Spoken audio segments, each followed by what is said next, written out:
Баршаңызға сәлем. Сіздермен әдеттегідей Истаева Ұлбөбек. Бүгін сіздерге ұйғыр лағманымен бөлісетін боламын. Ең алдымен қолдау ретінде YouTube каналыма тіркеліп қойыңыз. Өздеріңіз білетіндей, лағман ұйғыр халқының ұлттық тағамы болып есептеледі. Дәл осы рецептімен жасасаңыз, лағманның тестасы үзілмей әдемі болып шығады. Бұл лағманды жасасаңыз, яғни менің рецептімен жасасаңыз, тұп-тура барлығы ровно шығады. Видеоны міндетті түрде соңына дейін қарап, дәл осы рецептпен жасап көріңіз. Дәмі лағманханалардан да асып түседі. Бір жасап көрсеңіз, әрқашанда жасайсыз. Дәмі ауыздан кетпейтіндей ерекше болады. Рецепттің ингредиент мөлшерлерінің барлығын описание бөліміне қалдырып кетемін. Ең алдымен салқын суымызға тұзымызды қосып, қолымызбен тұз ерігенше жақсылап араластырып аламыз. Одан кейін ыдыстағы ұнымыздың ортасын ашып, тұз қосылған суымызды құямыз. Қолымызбен жақсылап қамыр илейміз. Қамырдың тығыздығы қаншалықты қатты және де қалың болса, бізге соншалықты жақсы. Себебі қазір біз лағман қамырын созатын кезде үзіліп кетпейді. Бізге қамыр илеу үшін көптеген күш қажет болады. Қолымызды жұдырықтап, қамырдың июі қанғанша 5-15 минут көлемінде қамыр илейміз. Қамырымыз қолға жабыспайтындай өте қатты, салмақты болуы қажет. Өздеріңіз видеода көргендей қолымның тамырлары шығып жатыр. Яғни өздеріңіз көріп тұрсыздар қаншалықты қамыр тығыз, қалың екенін. Одан кейін қамырдың бетін пищевой пленкамен жауып, 20 минут көлемінде қоямыз. Одан кейін қайтадан қамырдың бетін ашып, тағы да күшпен жұдырықтап илейтін боламыз қамырды. Лағманның қамыры әдемі болып шықты, июі қанып. Енді осыны оқтаудың көмегімен 2 сантиметрдей қалыңдықта жаямыз. Дөңгелекше етіп. Қамырдың беті жайылғанда теп-тегіс бір келгі болуы керек. Қамырды жайғанда ұнның қажеті болмайды. Жайылған қамырдың бетін пышақтың көмегімен жақсылап сызып аламыз. Бірінші кезекте сызу қажет. Одан кейін барып үстін соңына дейін кесетін боламыз. Маған осындай жұқалықты кескен ыңғайлы.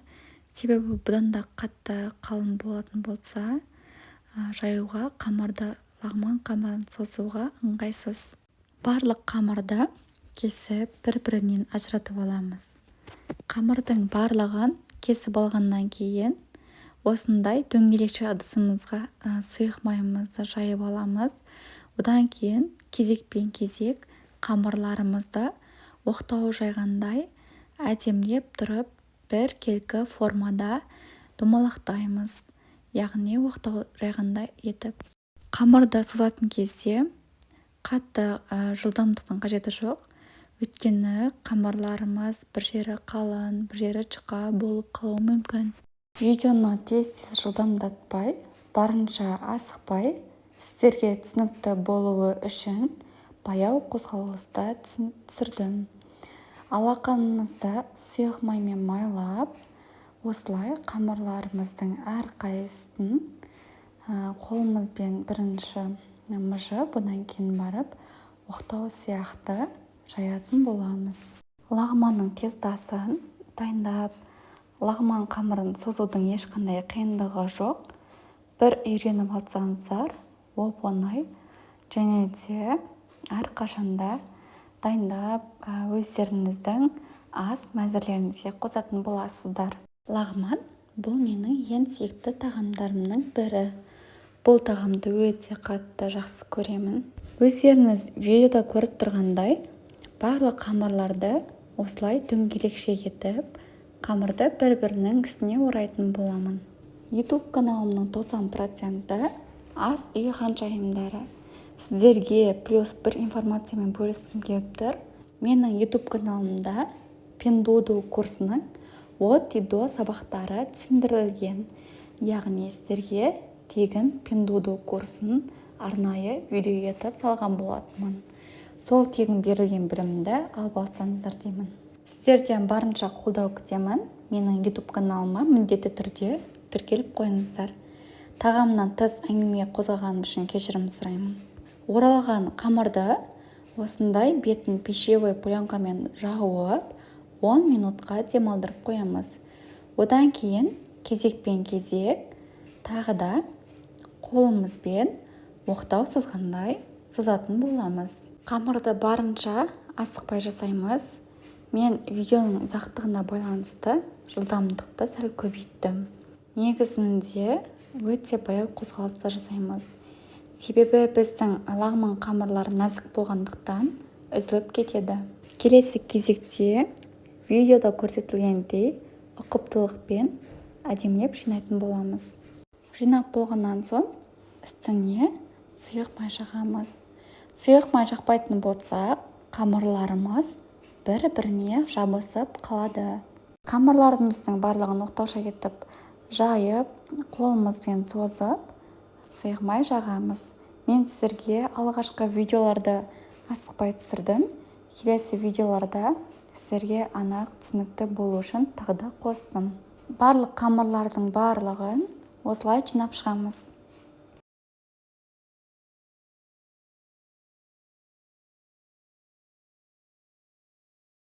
Келесі кезекте ыдысымызға су қойып, ыдысымыз қайнауға жақын қалғанда үстіне тұз қосамыз. Жаңағы созған қамырларымызды тағы да қолымызбен ұқыптылықпен созып, дәл видеода көрсетілгендей ұратын боламыз. Сонда біздің қамырларымыз одан сайын жіңішкелей, жұқа болады. Суымыз қайнай бастағанда дайын болған қамырларымызды салып, шаныш қымының көмегімен орталарын ажыратамыз. Ажыратпаған жағдайда қамырлар бір-біріне жабысып, ажырамай қалады. Қамырлар піскеннен кейін сүзгіштің көмегімен сүзіп аламыз. Қамырларды сүзіп болғаннан кейін үстіне сұйық май құямыз. Сұйық май міндетті түрде. Менің ол жасаған іс-әрекетім видеоға түспей қалыпты. Қамыр дайын болғаннан кейін начинкасын, яғни салмасын дайындайтын боламыз. Бізге қажетті заттар ет, қызыл, жасыл болгарский, майда помидор, картоп, жуа, ет, чеснок және де корейский капуста, жасыл чесноктың шөбі қажет болады.